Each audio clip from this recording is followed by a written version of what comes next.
Oy, Pilipinas! Magandang araw po sa inyo. Ako po si Ka-Coffee at narito na po ang mga political events ngayong araw po ng Martes dito po sa Pilipinas.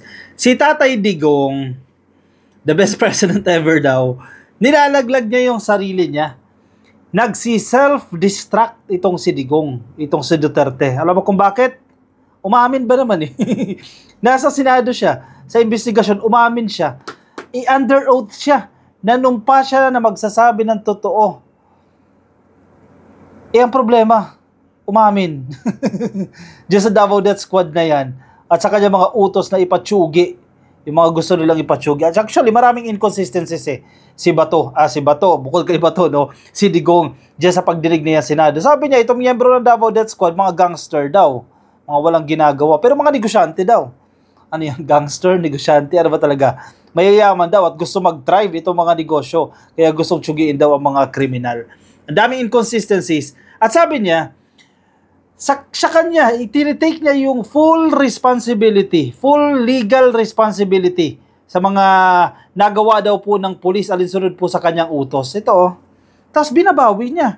Kasi tinanong siya ni Senator Risa Ontiveros dyan, paano yung pagpanaw ni Kian de los Santos? Inosente yung batang yon. Nadawit lang. Do you take full responsibility? Sabi niya, no. Seryoso ba? Sabi niya, for all its successes and shortcomings. Dalawa ha, successes and shortcomings. Magtagumpay man niya sa lahat ng tagumpay, sa lahat ng pagbagsak o pagkukulang na yan, I and I alone. Ako at ako lang. Take full legal responsibility. Full legal responsibility. Walang keme-keme. Lahat yan, ako, I take full responsibility sa lahat ng nagawa ng mga pulis pursuant to my orders. Daming abusadong pulis nung panahon na yan. Kasi, binasbasan ni Digong, sige, gawin nyo yan. Pag nakita nyo mukhang manlalaban, tsugiin nyo, headshot, dito nyo barilin sa ulo. Hindi man lang warning shot, hindi man lang doon sa kamay na may hawak ng kutsilyo o ng baril, doon barilin. Diba? Gusto niya kasi matsugi Sabi niya, I take full legal responsibility sa lahat ng nagawa ng mga pulis. Pursuant to my order, ako ang managot at ako ang makulong. Huwag yung pulis na sumunod sa order ko. Kawawa naman, nagtatrabaho lang.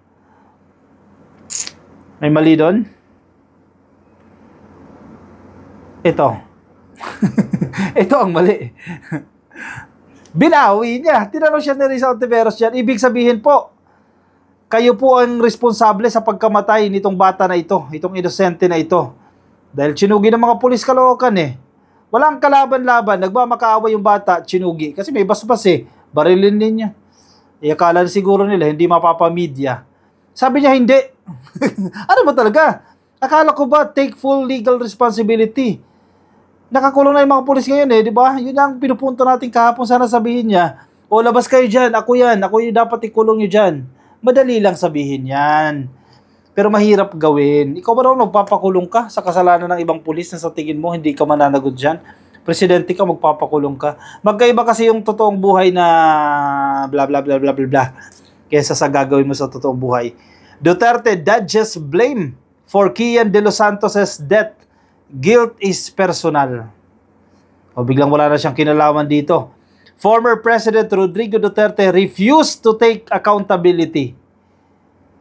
Hindi ko tatanggapin yung accountability na yan for the deaths in his war on drugs, even though he said only him alone would take full legal and moral responsibility for the narcotics crackdown.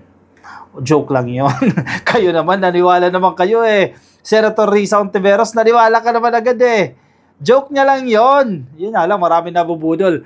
Marami mga DDS na naniniwala. Ang tapang ni Tatay Digong. Siya daw ang responsable sa lahat ng nagawa ng mga pulis niya. Ganyan daw dapat ang leader. Inaako, command responsibility.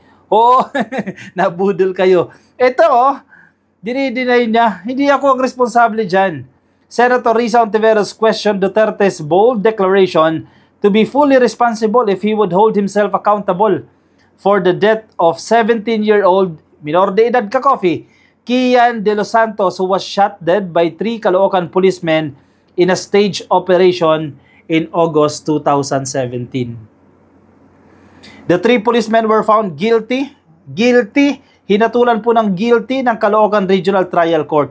Ibig sabihin, maling-mali itong ginawa ng pulis. Bakit ganun ka-confident yung mga pulis?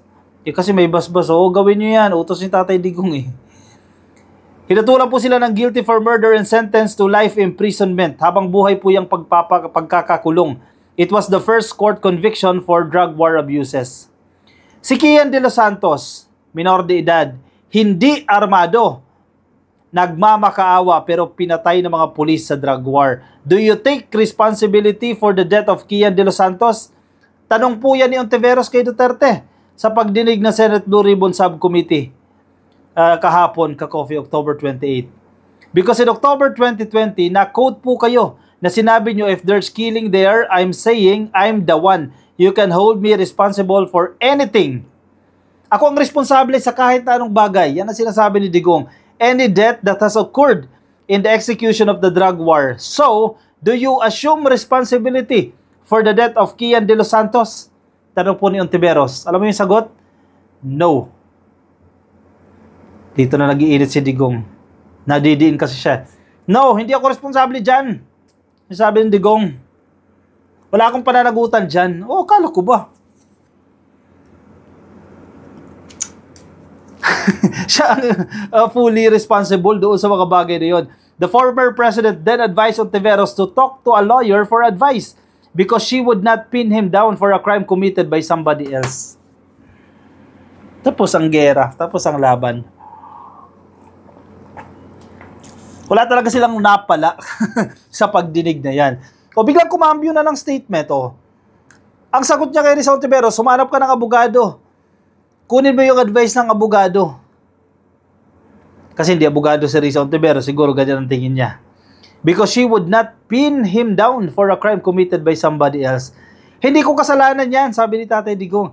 Kasalanan niyang ibang tao yan, kasalanan ng mga Caloocan police yan. Bakit ako sisisihin nyo dyan? Sabi mo, diba? Sa kanya naman ang galing yan that full legal and moral responsibility. Ano nangyari dyan? Diba? In saying he takes full responsibility for the drug war, Duterte said he was only referring to the state policy of a brutal police crackdown on crime, not to the specific deaths caused by his drug war. Sana yan ang statement niya from the very beginning.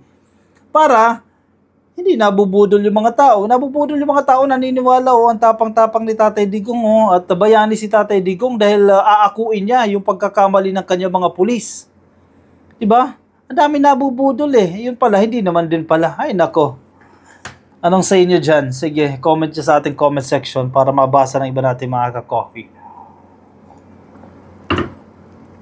Bukod pa dyan, nilaglag din ni Tatay Digong ang sarili niya. Ito mga abogado na. Sige, hindi siya tiwala kay Risa Ontiveros dahil hindi abogado Pero ang nagsasalita na dito si Senate President Escudero na isang abogado at si Jokno, isa ring abogado. Sabi nila, nasa headline ng ABS-CBN yan ka-coffee. Duterte statements at Senate probe can be used to file cases, sabi po ni Escudero at ni Jokno. Ayan na. Sana bilis-bilisan naman DOJ kalog.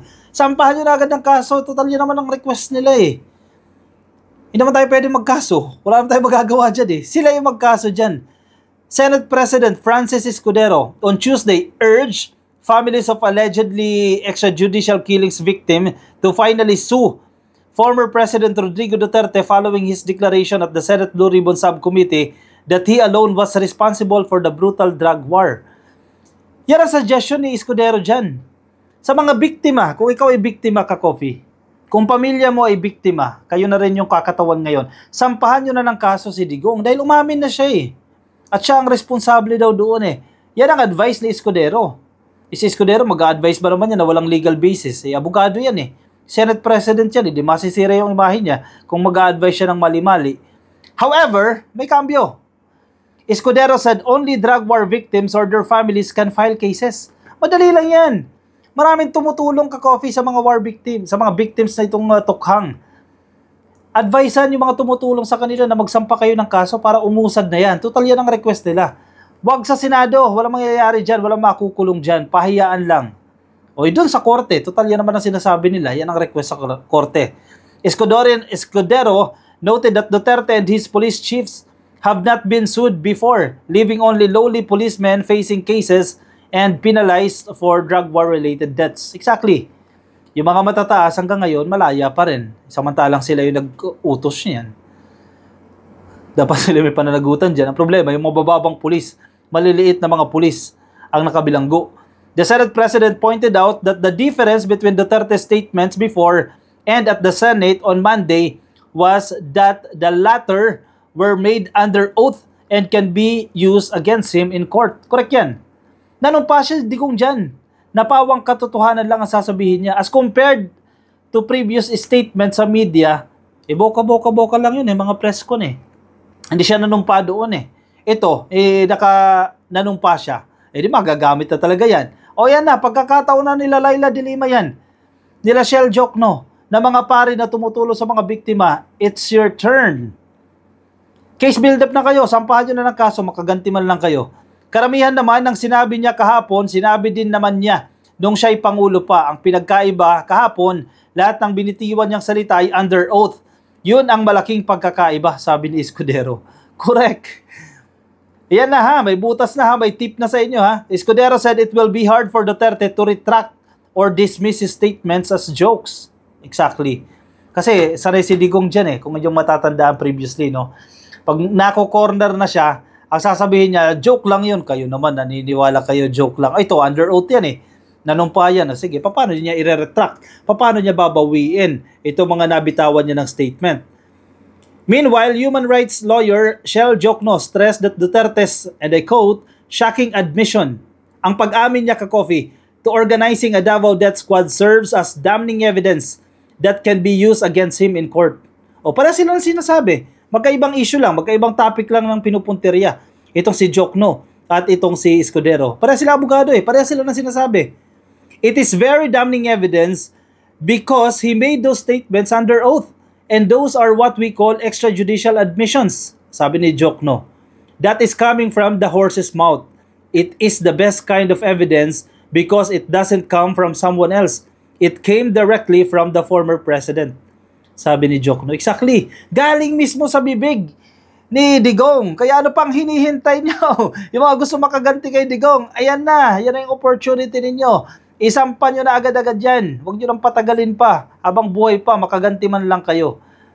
Jokno also said Senator Ronald Bato de la Rosa may also be held liable for issuing Command Memorandum Circular number 16-2016 on his first day as Philippine National Police Chief in 2016 that served as the basis for Project Double Barrel. Oy, yari. Ito na, tumitibay-tibay na. Pati si Bato, hindi siya absuelto dahil may memo siya. May memo nilabas. Mabilis lang na ebidensya, makuha yung ebidensya na yan, lagda, may lagda dyan sa memo na yan, na naglo-launch dito sa Project Double Barrel, and after that, 1,000, 2,000, 3,000, 4,000, 5,000, 6,000, natsugi. Yung recorded marami pang hindi recorded dyan. Nako, mananagot sila dyan. If you look inside that circular, it repeatedly contains the command to negate and neutralize. Diyan pa sila nagdebate sa definisyon ng negate and neutralize. When you give the police officers that kind of leeway to interpret a command in any way they can, that is giving them a blanket license to kill. Sabi ni Jokno. Exactly. May punto si Jokno dyan. Bakit hindi nyo define anong ibig sabihin ng negate? Anong ibig sabihin ng neutralize? Kasi ikaw ka-coffee, ako understanding ko rin, neutralize nyo. Tapusin nyo yan. Anong ibig sabihin niya? Siyempre, mga pulis, ito, nasa memo, tsugiin, Yan ang interpretasyon niya, tsugiin. Susunod, may reward pa. Di ba? May reward system. Kada isa matutsugi mo, may plus 20,000 ka. Makarami ka. Di buhay ka. Naku po, nag-self-destruct na itong mga to. Magagamit against them yan. Under oath yung mga statement na yan Naku, si ICC ngayon, nakamonitor, baka yan na ang pag-asa. ICC. At nabuhayan yung mga biktima, pamilya ng biktima. Sampahan nyo na ng kaso, under oath, yung admission, para makaganti man lang. O siya, anong sa inyo dyan ka-coffee? Sige, comment ang inyong opinion, ang inyong reaction sa ating comment section. Nasa Facebook po ba kayo? Hindi pa po kayo naka-follow sa ating Facebook page, pasuyo na lang ka-coffee, please like and follow. Nasa YouTube, please click lang po na subscribe at hit nyo na rin po yung notification icon para kayo ay updated sa ating mga bagong upload. O siya, ako'y magpapaalam muna sa inyo, ka-coffee. Maraming salamat po sa mga sumama. Ingat po kayo. Nasaan man po kayong panig ng daigdig. Bye-bye!